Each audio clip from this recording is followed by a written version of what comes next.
What you're looking at doesn't make sense. A house is completely destroyed, burned to the ground, yet the tree standing just a few feet away is still green. The lawn is untouched. Even the landscaping looks almost normal. How can a wildfire erase a home but leave the tree beside it alive? After my recent video about the Spokane wildfire, hundreds of people asked exactly that question. Some wondered if firefighters skipped certain houses, others suggested arson. A few even claimed something far more mysterious was responsible. But the real answer is actually more alarming than any conspiracy theory, because in many cases, the wildfire never directly touched these homes. Instead, it attacked them long before the flames arrived, and that's something every homeowner should understand. The Spokane wildfire has already destroyed hundreds of homes, and firefighters are still battling dangerous conditions. But what happened here reveals a hidden threat that exists in almost every major wildfire. The danger isn't always the wall of flames you can see. It's what the fire throws ahead of itself. When wildfires burn during strong winds, they launch thousands of burning embers into the air. These tiny pieces of bark, pine cones, branches, and even fragments of burning buildings can travel astonishing distances. Some have been recorded flying more than a mile ahead of the main fire. Wherever they land, they can start entirely new fires. That's why firefighters often see wildfires jump across highways, rivers, and even large lakes. Nothing actually jumps. The flames never cross. Instead, glowing embers are carried by powerful winds until they land somewhere new and ignite another fire. This is exactly what happened during the Spokane wildfire. Long before residents ever saw flames approaching their neighborhood, burning embers were already arriving on rooftops, in gutters, and around homes. And here's the statistic that surprises almost everyone. According to fire agencies, roughly 60 to 90% of homes destroyed during wildfires are ignited by embers, not by the main flame front. Think about that for a moment. Most homes don't burn because the wildfire reaches them. They burn because tiny, wind-driven embers find one small, vulnerable spot, which raises an even bigger question. If a single ember can destroy an entire house, where exactly does it get inside? The answer is simpler and more dangerous than most people realize. Your home doesn't have to be engulfed in flames to catch fire. An ember no larger than a few inches can do the job. All it needs is the right place to land. One of the biggest trouble spots is the gutter. If it's filled with dry leaves or pine needles, a single glowing ember can ignite the debris within minutes. From there, flames can spread directly to the roof. Another common danger is landscaping. Bark mulch placed against the foundation may look attractive, but during a wildfire, it becomes fuel. Once it catches fire, those flames are now burning right beside your home's exterior. Wooden decks create another hidden risk. Small embers can fall through the gaps between deck boards and continue burning underneath, where they're almost impossible to spot. By the time anyone notices, the fire may already be spreading beneath the structure. But perhaps the most overlooked vulnerability is something nearly every house has. It's vents.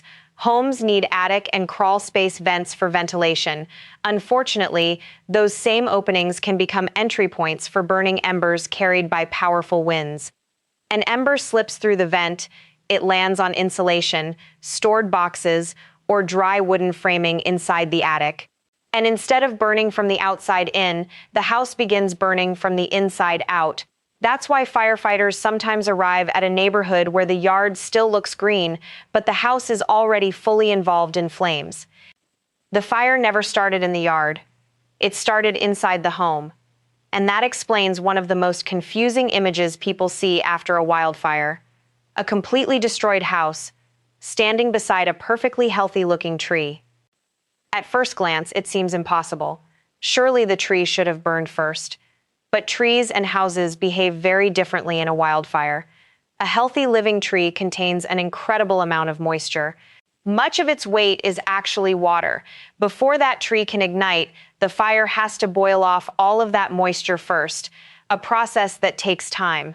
A house is the exact opposite. The wooden framing inside modern homes is intentionally dried before construction. Add insulation, furniture, carpets, plastic materials, paint, fuel, and everything else stored inside, and suddenly the house contains far more combustible material than the tree beside it. In other words, the forest may start the wildfire, but once flames reach a neighborhood, the homes themselves often become the biggest source of fuel. That's when the wildfire begins changing into something far more destructive. And once that transformation starts, firefighters face an entirely different kind of disaster. Here's where things become even more surprising. Most people assume that a fast-moving wildfire is automatically more destructive, and in many ways it is. But when it comes to living trees, speed can actually work in their favor. During the Spokane wildfire, powerful wind gusts pushed the fire across the landscape at incredible speed. The flames raced through dry vegetation, leaving very little time at any one location.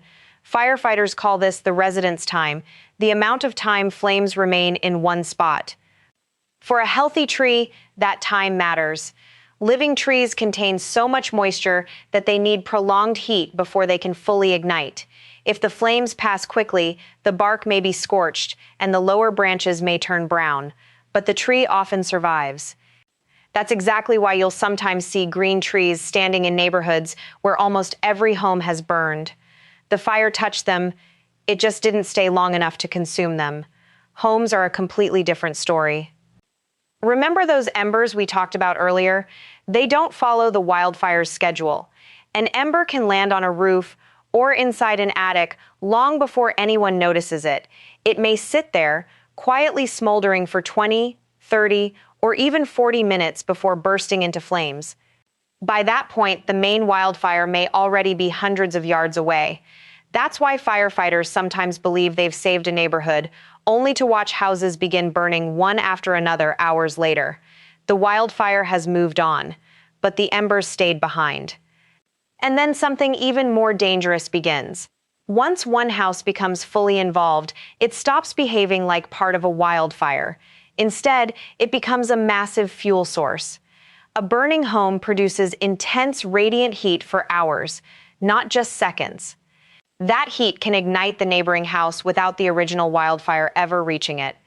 As each home catches fire, it creates its own shower of embers, sending burning debris onto nearby roofs. One burning house becomes two, two become five, five become an entire block. Firefighters call this structure-to-structure fire spread. At that stage, the disaster is no longer just a wildfire. It's an urban firestorm that happens to have been started by a wildfire. And that's exactly why entire neighborhoods can disappear, even after the main fire front has already passed through. Which brings us to the question every homeowner should ask. If embers are responsible for most home losses, what's the single most effective thing you can do to stop them? The good news is that wildfire researchers have spent years trying to answer that exact question.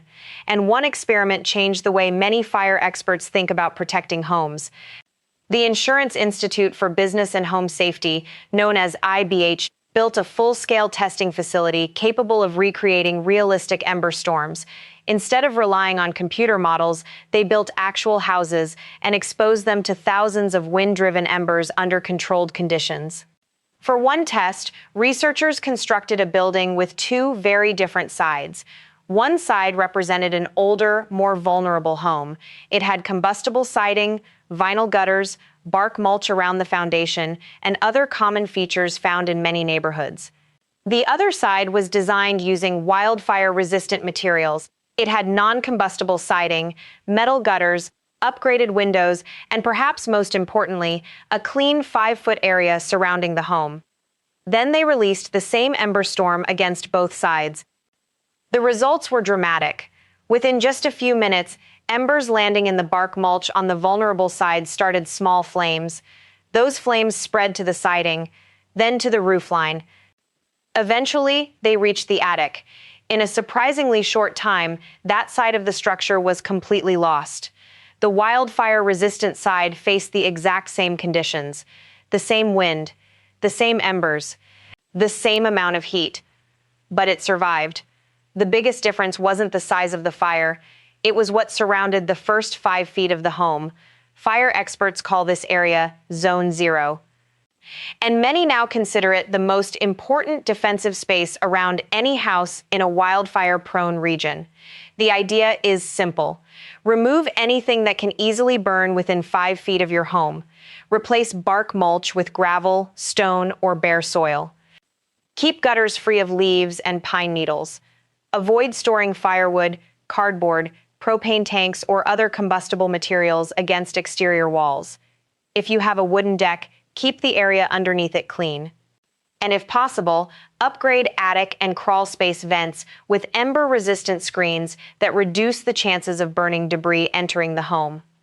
None of these steps can guarantee that a house will survive every wildfire, but together, they can significantly reduce the number of opportunities an ember has to start a fire. Because that's the real battle. Wildfires don't need a wide opening. They only need one small weakness. So, let's go back to the image that started this entire discussion. A house reduced to ashes, a green tree standing just a few feet away. At first glance, it looks impossible, but now we know exactly what happened. The tree survived because it was alive, full of moisture, and exposed to intense heat for only a short period of time. Its bark protected it, and the fast-moving flames simply didn't stay long enough to consume it. The house was different. It wasn't destroyed because the wildfire reached it first. It was destroyed because an ember found a vulnerable spot, perhaps a gutter filled with dry leaves, an attic vent, or combustible material near the foundation. That ember may have landed 30 or even 40 minutes before the flames ever arrived. By the time firefighters saw the fire, the home was already burning from the inside, and once one house ignited, it became fuel for the next. That's why entire neighborhoods can disappear while patches of green trees remain standing between burned homes. The fire wasn't choosing buildings over trees, it was simply following the easiest fuel. As wildfire seasons become longer and more intense across the western United States, understanding this difference has never been more important. Because waiting until you can actually see flames approaching may already be too late. The real threat may already be overhead. Thousands of glowing embers carried silently by the wind, searching for a place to land. Fortunately, there are practical steps homeowners can take. Keeping gutters clean, removing combustible materials within the first 5 feet around your home, installing ember-resistant vents, and replacing flammable landscaping with gravel or stone near the foundation. These simple changes may seem small, but wildfire research shows they can make a significant difference when every second counts. The Spokane wildfire is a powerful reminder that modern wildfires don't always destroy homes in the way most people imagine. Sometimes the most dangerous part of the fire is the part you never see. If you found this explanation helpful, let us know in the comments. Have you ever seen a wildfire leave trees standing while homes burned? We'd love to hear your thoughts and experiences. And if you want more in-depth coverage of wildfires, extreme weather, earthquakes, and other major disasters affecting communities across the United States, make sure to subscribe and turn on notifications so you don't miss our next report. Thanks for watching, stay safe, and we'll see you in the next video.